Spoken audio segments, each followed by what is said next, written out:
Assalamu alaikum. 4:30 p.m. This is Bangladesh Bitar, Cox's Bazar. The news read by Afifa Yashir Ulfa.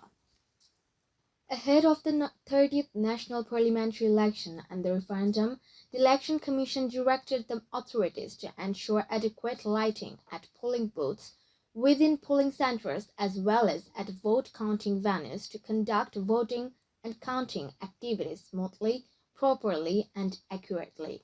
At the same time, instructions were issued to ensure alternative lighting arrangements considering the possibility of power outages. The directive was issued yesterday through a circular signed by Election Commission's Deputy Secretary Mohammad Monir Hossain. The circular stated that any shortage of lighting is unacceptable for the proper execution of every stage of voting and vote counting. Adequate lighting is essential to ensure that voters can correctly cast their votes on ballot papers, ballots can be properly preserved in ballot boxes, and ballot verification and vote counting can be carried out accurately at every step. In this regard, presiding officers and responsible officials were instructed to take all necessary measures in advance. The EC directive further stated that to ensure voters can exercise their voting rights freely while maintaining secrecy, designated secret booths must be constructed or installed in accordance with the prescribed layout at every polling center. These booths must be clean, well lit, and secure, and should be arranged in such a manner that voters can easily enter, cast their votes, and exit without any difficulty. The circular also reiterated the provisions regarding the establishment of election camps. A training workshop on the implementation of the EGPPI was held in Cox's Bazar under the BCRSR project of the Department of Disaster Management. The day-long workshop began this morning at the conference room of the District Administration's office. Secretary of the Ministry of Disaster Management and Relief, Muhammad Saidur Rahman Khan, attended the event as the chief guest. Chaired by Project Director of the Department of Disaster Management, Muhammad Nazmul Abedin, the workshop was addressed by Refugee Relief and Repatriation Commissioner Muhammad Mizanur Rahman and District Administrator Muhammad Abdul Mannan, among others. The workshop provided briefings and held discussions on various issues, including disaster risk reduction, damage assessment, relief distribution, integrated information management for focused monitoring, and overall project implementation activities.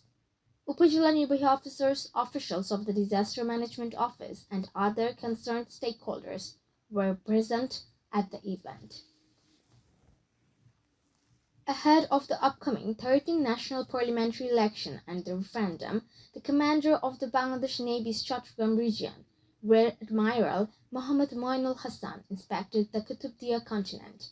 Yesterday, he held an election-related meeting with the local administration at the South Durong Government Technical School and College Camp. The meeting was attended by the Upazila Nirbahi Officer, Assistant Commissioner Land, Upazila Election Officer, officer in charge of the police station, and other concerned officials. During the meeting, Rear Admiral Mohammad Moinul Hassan instructed the concerned authorities to carry out their assigned duties in the election with fairness and integrity. Later, he visited the continent camp at Barak Shop Islamia Fazil Madrasa in the Upazila headquarters and inspected various duty spots and bunkers of the Navy deployed at different points. Taknaf Upazila witnessed a bumper harvest of mustard during the current season. Farmers are very pleased as mustard is fetching a good price in the market. Farmers said that mustard is being cultivated on fallow land as well as in mixed vegetable fields. They added that due to low production costs and limited labor requirements, mustard cultivation was proving profitable. Upazila Agriculture Officer Muhammad Humayun Kabir said that farmers are being encouraged to cultivate mustard to meet the demand for edible oil. He also stated that training and advisory support are being provided to farmers in different areas of the Upazila. According to the agriculture officer, Mustard was cultivated on 15 hectares of land in the Upazila during the current season, which is 5 hectares more than last year. Finally, weather and forecast valid till 12 noon tomorrow says the sky may remain partly temporarily cloudy and the weather mostly dry, along with forming light to moderate fog from midnight to early morning hours. There's no signal for the Cox's Bazar maritime port. The day and night temperature may remain unchanged.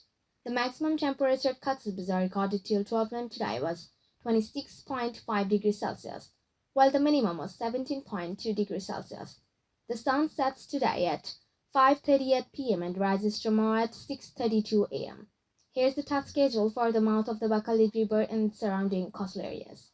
Today, low tide began at 3:40 p.m. and will continue until 10:27 tonight. High tide will begin at 10:27 tonight and continue until 5 minutes past 4 a.m. Another low tide will begin at 5 minutes past 4 a.m. and continue until 10:42 in the morning tomorrow. And that's the end of the news. Our next bulletin will be at 9:30 a.m. tomorrow in Bangla.